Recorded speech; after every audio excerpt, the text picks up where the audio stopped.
You think you know the story of Dracula? You have no idea. Before the legend, there was the man, Vlad the Impaler. He was a warrior, he was a leader, but also he was a family man, trying to do right by his people. The Sultan is preparing for battle and requires 1,000 boys for his army, including your son. He's in a really diabolical situation, giving his son away or fighting a war which is almost impossible to win. Run to your mother. You can't protect us. It becomes about keeping their family together at all costs. What is it you are seeking? I want the power to destroy my enemies and save my family. Drink. What Vlad is about to enter into is the ultimate sacrifice. What's happening to you? Welcome to your life. I chose this because men do not fear swords. They fear monsters. It's a story of torment and sacrifice and love and violence and power. They will not be defeated! This is not who you are. It's so much fun to be taken on this ride. There's always a prize for power. People will know the real person behind Dracula and not just the man with the fangs.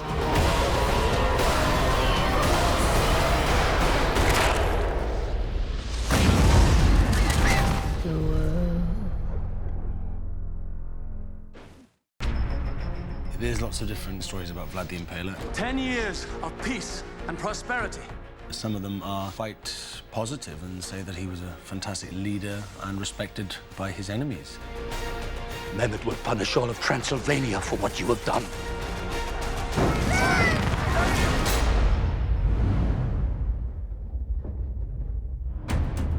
Prince Vlad, he's the real person. He's the person that Bram Stoker was inspired to use as the origin of Dracula. Throughout history, as time has gone by, he's been remembered as Vlad the Impaler, the guy that impaled thousands of people on stakes. The Ottoman Empire was on the march in this period and were absolutely putting Europe in their sights. The way I looked at it when I initially took it on was, this is a historical story. It happens to make a segue into fiction. Look to the east. The sun should be risen by now, should it not? It is the prince. He is coming.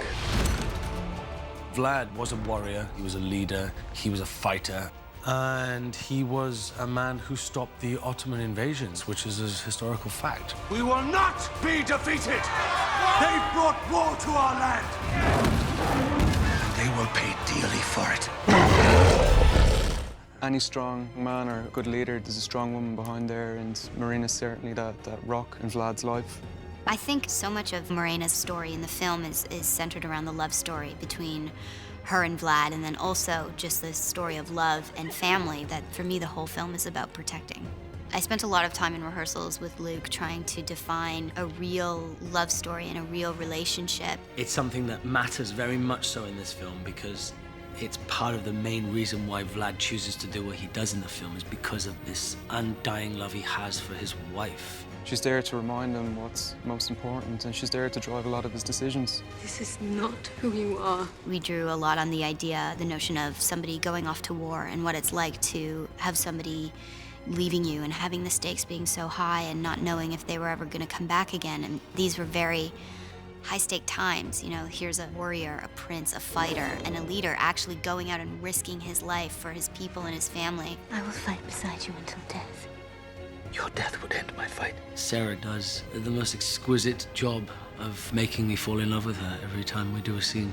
It's quite wonderful. Luke is amazing. He's really tender. He was born to play this role, and I'm very pleased to be working opposite him.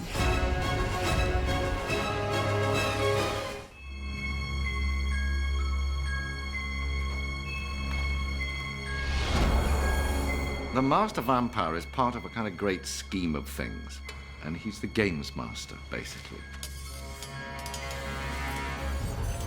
I'm about 1,000 years old, and I've lived in this dark, horrible cave for a very long time, waiting for a man of Vlad the Impaler's strength and will to come along and be worthy of the darkness and all its gifts that I have to offer. Drink. You will have a taste of my power. Vlad seeks vengeance, but he needs the tools to wreak that vengeance. And the only place he can get them is me. Drink.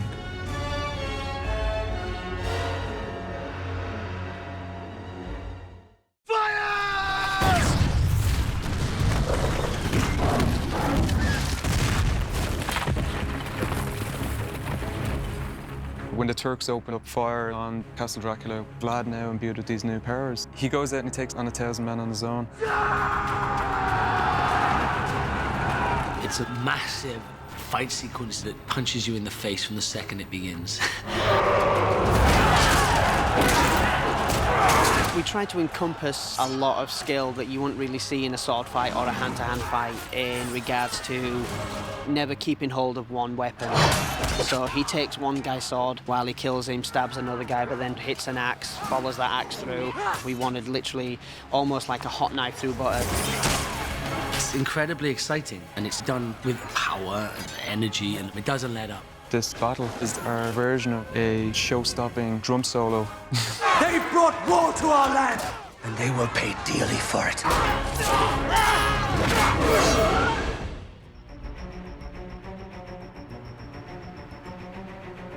It's 5 in the morning, and yeah, this is a normal time I get up in the morning. Today we start the Vlad versus 1,000 fight, so there's a lot of work today. I have some breakfast, hair and makeup, and then I change costume, I warm up, I rehearse, and then I kill 1,000 Turks. Normal day. I probably spend more time with this woman than anybody else. Lizzie makes me look like Dracula, so she's very important. You don't cross the makeup artist. Back in the black today. In the black. Okay. Okay. So that's us off the set. This is by far the biggest fight sequence I've ever learned. It's huge. It's massive.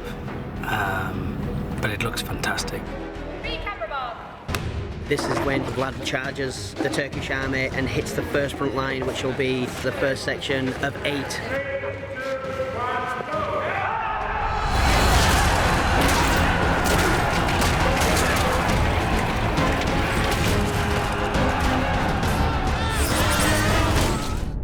Still got my arms and legs, I'm good.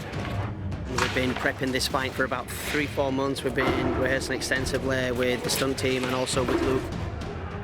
It's not something that you can just pick up a sword and just learn a choreography. It's hard, and it's the stamina that you need. Action! Richard said it's going to be really cool. Yeah. Shot. Yeah. Oh. It was perfect on that one, thank God. God. Thank you, guys. It's a very, very long day. Felt like I've killed about 1,000 men. No, it was great. It was really good. It's going to be an awesome scene in the film. Awesome.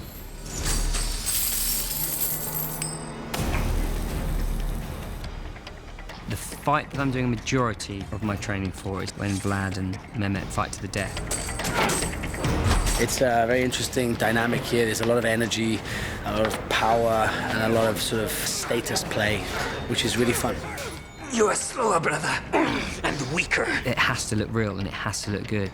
Actually going through the motions and doing a proper choreographed fight sequence puts you in the arena of reality, and that's amazing for an actor. You grow more weary. How long can you bear it in here, huh? Long enough to strike your name from the history books. We try and get them mentally ready so that when it comes to fighting in a hot studio, cramped, in armor, that you could just switch off and get on with the job. So once he breaks, really swing back. Okay.